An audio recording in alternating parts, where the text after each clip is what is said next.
Wandering Wonder, continuing our look at openings. And today we're going to look with Way of the Butterfly. So Way of the Butterfly lets you play an action using the Way of the Butterfly to return that action to the supply, to its pile rather. You can do it with a card that's not in the supply. If you had an imp, you could butterfly it and return it and get something. Um, you return it to its pile to get a card costing exactly one more than it.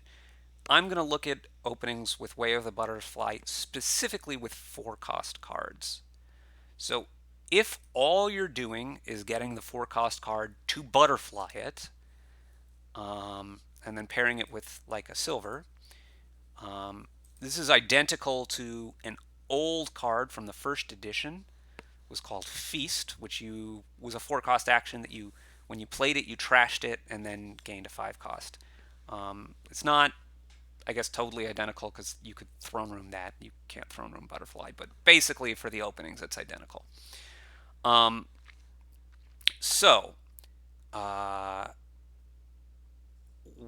what does this do?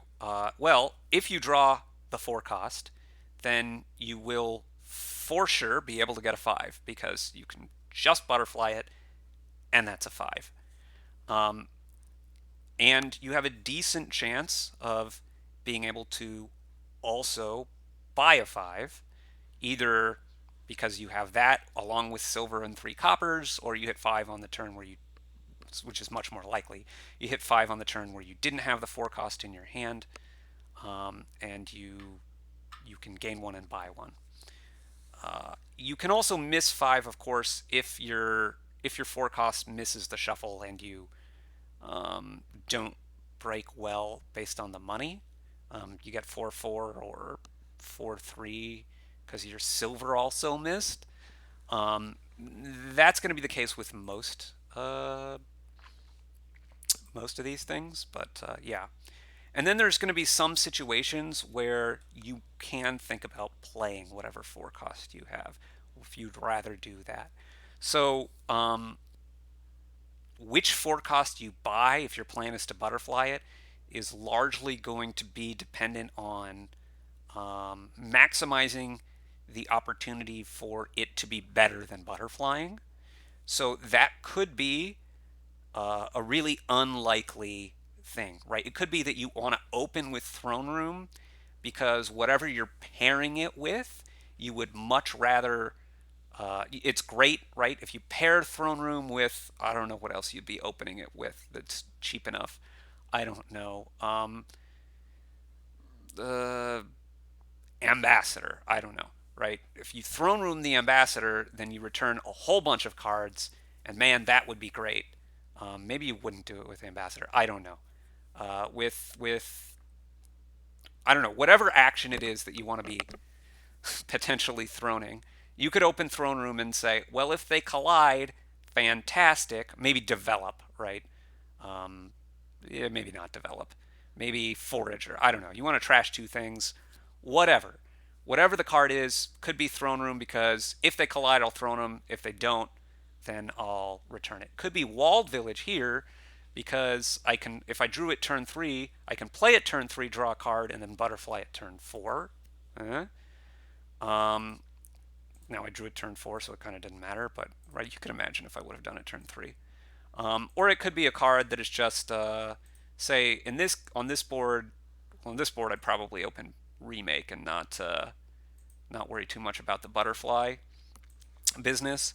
But let's say that wasn't on the board and I really wanted to hit 5.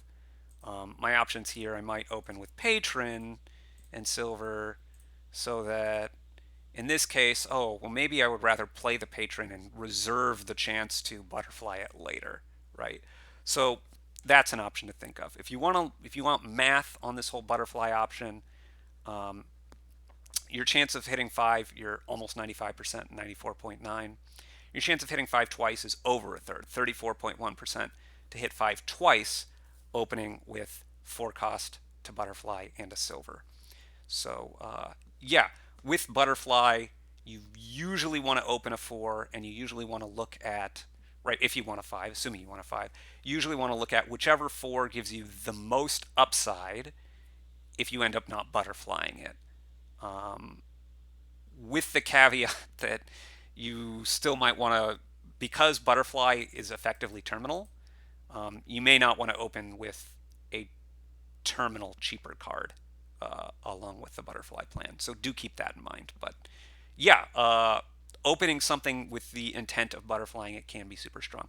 Of course, I guess I should make another note that so the highest upside is sometimes, if the draw falls right, but sometimes also cards give you something just when you buy them or gain them. So Skulk, Silk Merchant, although you're probably playing the Silk Merchant, Port because it gives you an extra port. You could butterfly them both or play one and butterfly the other, etc., etc. Right? Things that give you things on buy or on gain are great things to open with butterfly in many cases. So yeah, keep that in mind.